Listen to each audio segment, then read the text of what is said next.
अमृत वर्षा विविध। पहला प्रवचन, सत्य का दर्शन। मेरे प्रिय आत्मन, सारे धर्मों के इलाज, सारे विशेषज्ञों, सारे पुरोहितों, सारे गुरुओं की चिकित्साएं आदमी को और मरणासन किए दे रही हैं। और अगर यह इलाज जारी रहे तो शायद आदमी के बचने की बहुत दिन संभावना नहीं है। चिकित्सक बहुत हैं और गरीब आदमी उनके बीच फंस गया है। और शायद हम यह पूछना ही भूल गए हैं, एक सीधा सा सवाल, या आदमी की सारी बीमारी, आदमी की चिंता और दुख, उसकी बेचैनी, उसकी अशांति कहीं मन के स्वभाव के साथ ही तो संबंधित नहीं है। अधार्मिक व्यक्ति रोज सुबह उठकर मंदिर जाने लगता है ताकि उसे दिखाई पड़ने लगे कि मैं धार्मिक हूं। हिंसक व्यक्ति पानी छान कर पीने लगता है ताकि उसे दिखाई पड़ने लगे कि मैं अहिंसक हूं। कामुकता से भरा हुआ व्यक्ति ब्रह्मचर्य के व्रत ले लेता है ताकि उसे दिखाई पड़ने लगे कि मैं काम और सेक्स से मुक्त हूं। हम जो हैं उससे विरोधी वस्त्र अपने ऊपर ओढ़ लेते हैं। हम जो हैं उससे ठीक उल्टी शक्ल, उससे ठीक उल्टे मुखौटे, उससे ठीक उल्टे वस्त्र हम अपने ऊपर ढांक लेते हैं ताकि दिखाई न पड़े। उन शक्लों को और वस्त्रों को उतार देना अत्यंत आवश्यक है। इसे ही मैं तपश्चर्या कहता हूं। जो अभिनय हमने ओढ़ रखे हैं उनको अलग कर देना ही तपश्चर्या है। वस्त्र छोड़कर नग्न खड़ा हो जाना बहुत आसान है, लेकिन मन पर और व्यक्तित्व के जो हमने वस्त्र ओढ़ रखे हैं उनको छोड़कर नग्न होना बहुत कठिन है।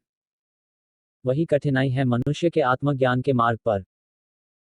वही कठिनाई है उसके चित्त के पूरे उद्घाटन में। सोचें और हम देखें कि हम जो दूसरों को दिखला रहे हैं कि हम हैं, वे हम हैं। हमने जो नाटक खेल रखा है जीवन में, हमने जीवन को तो एक मंच बना रखा है जहां हम दूसरों का अभिनय कर रहे हैं। और धीरे धीरे यह भूल गए हैं कि यह अभिनय था। आदमी भूल जाता है धीरे धीरे। यह प्रेम और घृणा और हिंसा कहां से आ जाती है। हमारे अतिरिक्त कोई और रास्ता भी है इसके आ जाने का। निश्चित ही असलियत कुछ और होगी, अभिनय हमारा कुछ और है। अपने अपने घर में बैठकर हम जो बातें करते हैं वह अभिनय है। जिसे हम कहते हैं कि मुझे तुमसे प्रेम है, क्या उससे सच में हमें प्रेम है? क्या हमने कभी भी उसका मंगल और कल्याण चाहा है? क्या उस प्रेम में भी हमारी ईर्ष्या और घृणा सम्मिलित नहीं है?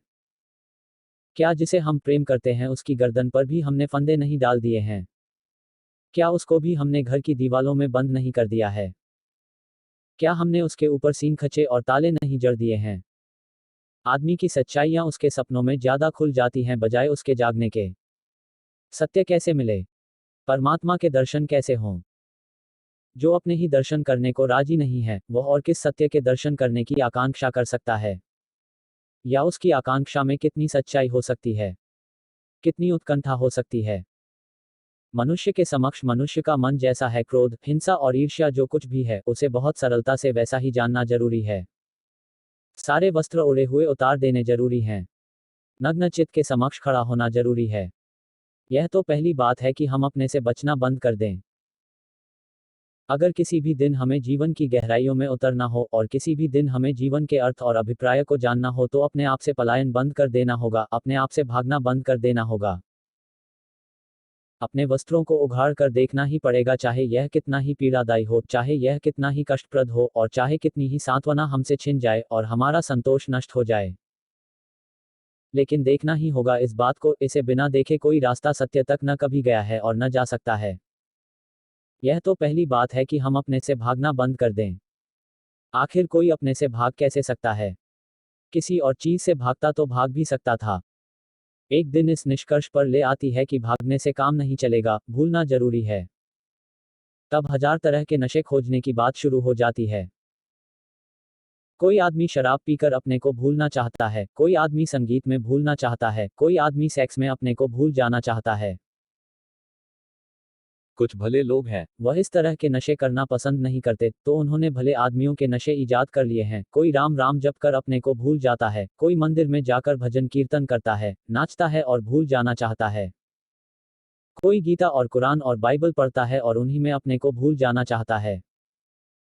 लेकिन नशे चाहे अच्छे हों चाहे बुरे, उनका काम एक ही है कि किसी भांति हम अपने को भूल जाएं, वह जो हम हैं उसकी हमें स्मृति न रह जाए।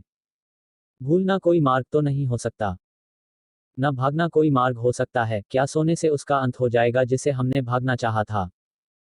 क्या आत्मविस्मरण से जीवन की चिंता से छुटकारा हो जाएगा? क्या आत्मविस्मरण मुक्ति बन सकता है? नहीं, बिल्कुल नहीं, कभी भी नहीं, बल्कि जितनी देर आत्मविस्मरण में बीतता उतना जीवन व्यर्थ हो जाता है, उतना अवसर खो जाता है, जिसमें हम अपने को जान लेते और शायद बदल लेते। उतना अवसर अपने हाथ से हम खो देते हैं। हम अपने को जगाने में लगाते तो जिंदगी और हो सकती थी। जिंदगी कुछ और हो सकती थी। अपने को जानने का अर्थ परमात्मा को जानना नहीं है, अपने को जानने का पहला और सीधा अर्थ अपने चित्त को, अपने मन को जानना है। मन शांत हो जाए, समाप्त हो जाए, मन विलीन हो जाए तो जो जाना जाएगा वह है आत्मा। आप बहुत भले आदमी हैं और कोई कहता है आप बहुत बुरे आदमी हैं तो आपको चोट लगती है, क्योंकि पहले आदमी ने जो भले आदमी की आपके भीतर धारणा भर दी थी, ये उस धारणा को छीन रहा है और आप फिर खाली हो जाएंगे और भीतर फिर कोई धारणा न रह जाएगी। 24 घंटे हम अपने संबंध में एक इमेज, एक प्रतिमा खड़ी करने में लगे हुए हैं और यह प्रतिमा हम खड़ी कर भी लेते हैं, कोई कुछ बन जाता है, कोई कुछ, लेकिन भीतर भीतर वह जो हमारे छिपा है उससे हम अपरिचित ही रह जाते हैं। और यह प्रतिमा रोज रोज बदलनी पड़ती है, क्योंकि आसपास के लोग रोज बदल जाते हैं। तुम असुरक्षित हो, भीतर बंद हो जाओ और यह दरवाजा भी बंद कर लो, तुम पूरी तरह सुरक्षित हो जाओगे। कब्र में ही आदमी पूरी तरह सुरक्षित हो सकता है। इसलिए उल्टा भी सच है, जो आदमी पूरी तरह सुरक्षित हो जाता है वह कब्र में बंद हो जाता है। और हम सब ने अपनी अपनी कब्र बना ली है। अपनी अपनी प्रतिमाओं में, अपने अपने इस झूठे रूप में हमने अपनी अपनी कब्र बना ली है, उसके भीतर हम सुरक्षित हो गए हैं। यह सुरक्षा मौत है और इस मौत से बेचैनी और घबराहट पैदा होती है। इस सुरक्षा से बाहर निकलने का मन होता है। स्वतंत्रता की आकांक्षा होती है, चिंता होती है, अशांति पैदा होती है। तब हम पूछते हैं कि हम शांत कैसे हो जाएं, हम मुक्त कैसे हो जाएं। अमुक्ति हमने बना ली है, बंधन हमने खड़े कर लिए, दीवालें हमने बना ली, कब्र हमने खड़ी कर ली हैं और हम पूछ रहे हैं सारी दुनिया में कि हम मुक्त कैसे हो जाएं। कौन करेगा मुक्त आपको? कोई तीर्थंकर करेगा, मुक्त नहीं कर सकता। आप तो अपनी दीवालें खड़ी कर रहे हैं और चिल्लाते हैं कि हमें मुक्त होना है। कृपा करें, पहचानें आप अपनी अमुक्ति खुद हैं।